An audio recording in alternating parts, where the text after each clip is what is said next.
Atom کیا ہے؟ یہ ایٹم دنیا و کائنات میں پائے جانے والی ہر ایک چیز ایک ذرے سے بھی چھوٹے ٹکڑوں سے بنی ہے جسے ہم ایٹم کہتے ہیں۔ یعنی یہ کہہ لے کہ یہ ہر ایک جسم کی چھوٹی سی چھوٹی اکائی ہے۔ دنیا میں موجود جانور ہو، انسان، پہاڑ، پانی، پودے یا کائنات میں موجود ستارے، سیارے یا گیسز، سب کچھ اس ایٹم سے مل کر بنا ہے، جسے ہم بلڈنگ بلاک آف میٹر بھی کہتے ہیں۔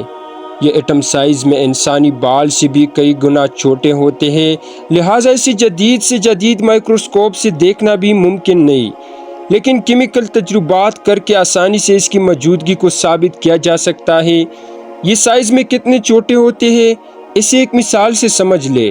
فرض کرے کہ آپ کے ہاتھ میں انگور کا ایک دانہ ہے اور آپ یہ دیکھنا چاہتے ہیں کہ اس کا ایک ایٹم سائز میں کتنا بڑا ہے، کیونکہ انگور کا یہ دانہ بھی کئی ملین ایٹم سے مل کر بنا ہوگا۔ اگر ہم اس انگور کے دانے کو ہماری زمین کے سائز کے برابر سمجھ لے تو اس زمین میں کسی جگہ موجود ایک مٹر کے دانے کو آپ ایک ایٹم کہہ سکتے ہیں۔ یقیناً یہ اتنا چھوٹا سائز ہے کہ سن کر آپ کا دماغ چکرا جائے گا، مگر یہ بھی کچھ نہیں ہے۔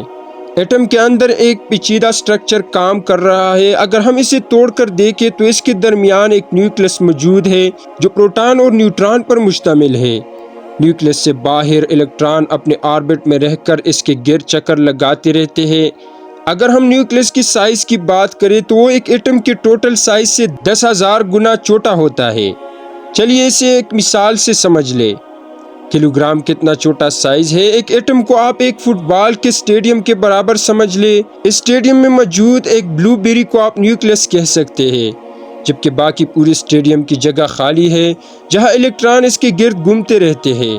کیا آپ جانتے ہیں کہ اگر نیوکلس کے باہر اس خالی جگہ کو وہ جہاں الیکٹران گھومتے رہتے ہیں اسے ختم کر دیا جائے تو کیا ہوگا؟ فرض کریں کہ ہم زمین پر موجود اسکائی اسکریپر عمارت کو جو آسمانوں سے بات کرتے نظر آتی ہے، ان میں استعمال ہونے والے پتھر، سٹیل اور شیشے سب ایٹم کے بنے ہیں۔ اگر ہم ان ایٹم کے درمیان موجود خالی جگہوں کو ختم کر دیں تو یہ عمارت سمٹ کر ایک چاول کے دانے کے برابر ہو جائے گی، لیکن پھر بھی اس کا وزن کئی ملین پاؤنڈ ہوگا۔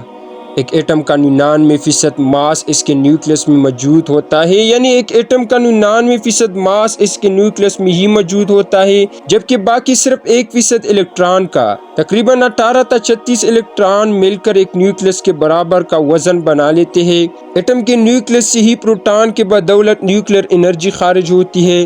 الیکٹران بھی نیوکلس سے خارج ہونے والی اس انرجی سے متاثر ہو جاتے ہیں اور اپنے مدار سے باہر نہیں نکل پاتے۔ اگر آپ سوچ رہے ہیں کہ ایٹم کا نیوکلس سب سے چھوٹا ذرہ ہے جسے مزید نہیں توڑا جا سکتا تو آپ غلط ہے۔ ماڈرن پارٹیکل فزکس کے ریسرچ کے مطابق پروٹون اور نیوٹران بھی مزید چھوٹے چھوٹے پارٹیکل پر مشتمل ہوتے ہیں جنہیں کوارکس کہا جاتا ہے۔ ان کا سائز 10⁻15 ملی میٹر یعنی 1 ملی میٹر سے بھی کوادریلین گنا کم ہوتا ہے۔ 19ویں صدی تک لوگ یہی سمجھتے تھے کہ ایک جسم یا دنیا جہاں کی کوئی بھی چیز ایک نہ نظر آنے والے چھوٹے چھوٹے ذروں پر مشتمل ہے اور انہیں توڑا نہیں جا سکتا، جسے ایٹم کہتے ہیں۔ مگر 20ویں صدی میں ردرفورڈ نامی ایک سائنسدان نے ایٹم کو توڑ کر نیوکلیئر ری ایکشن سے پروٹون کو دریافت کیا۔ مگر آخری صدی کے اس حیرت انگیز دریافت کو، جس نے دنیا و کائنات کو دیکھنے کا نظریہ ہی بدل کر رکھ دیا، اسے کائنات کو بنانے والے رب نے 1400 سال پہلے قرآن مجید میں کچھ یوں بیان کیا۔ اور کافر کہتے ہیں کہ قیامت کی گھڑی ہم پر نہیں آئے گی، میرے پروردگار کی قسم وہ تم پر ضرور آ کر رہے گی۔ وہ پروردگار عیب کا علم جاننے والا ہے، ذرا بھر بھی چیز اس سے پوشیدہ نہیں، نہ زمین میں اور نہ آسمانوں میں، اور کوئی چیز ذرے سے چھوٹی یا بڑی ایسی نہیں مگر کتاب روشن میں لکھی ہوئی ہے۔ دوستو، اس آیت مبارکہ میں واضح طور پر بیان کیا گیا ہے کہ اس کائنات میں چھوٹی سے چھوٹی چیز ایک ذرہ ہے جسے آج ہم ایٹم کہتے ہیں۔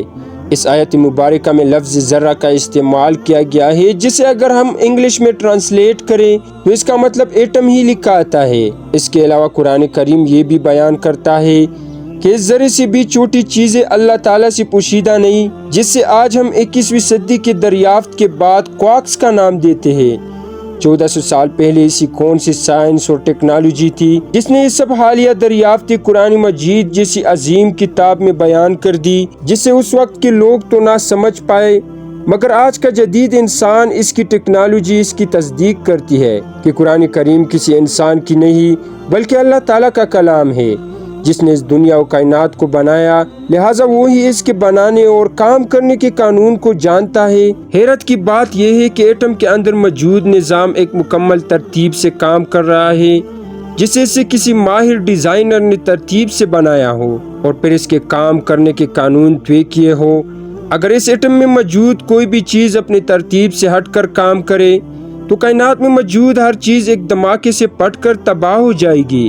ایٹم کے نیوکلس کے باہر الیکٹران 2200 کلومیٹر پر گھنٹہ کی رفتار سے چکر لگاتے رہتے ہیں، یعنی روشنی کی رفتار سے 1% سے بھی کم۔ اور یہ بھی اتنا زیادہ ہے کہ ہم صرف 18 سیکنڈ میں زمین کے گرد مکمل چکر لگا سکتے ہیں۔ ان ایٹمز میں کوئی ٹکراؤ بھی نہیں ہوتا، نہ ہی یہ کسی طرح روکتے ہیں اور نہ ہی کبھی انسٹیبل ہو کر کام کرنا بند کرتے ہیں۔ ہماری نہ صرف یہ زمین بلکہ پوری کائنات ان کے کام کرنے کے سسٹم پر بنی ہے۔ اسے بنانے والے ذات نے اس کو اس قدر ترتیب سے بنایا ہے کہ ان میں تھوڑا سا بدلاؤ کائنات کا نظام ختم کر سکتا ہے، جو یہ ظاہر کرتا ہے کہ ایٹم جیسے پیچیدہ سٹرکچر کو بنانے کے لیے کسی ماہر ڈیزائنر کی ضرورت تھی، جس نے اسے ترتیب سے بنا کر اس کے کام کرنے کے قانون بنائے۔ لہٰذا یہ سب کچھ محض اتفاق سے نہیں بن سکتا۔ قرآن کریم میں اللہ تعالیٰ ارشاد فرماتے ہیں کہ ہم نے دنیا و کائنات کی ہر چیز کو ایک ترتیب سے بنایا۔ بے شک دنیا و کائنات کے نظام میں نشانیاں موجود ہیں، مگر صرف عقل والوں کے لیے۔ مجھے امید ہے کہ آج کی اس ویڈیو سے آپ کو بہت کچھ نیا جاننے کو ملا ہوگا، تو پھر اس طرح مزید ویڈیوز کے لیے ہمارے چینل کو ضرور سبسکرائب کریں۔ Thanks for watching this video. اجازت چاہتا ہوں۔ اللہ حافظ۔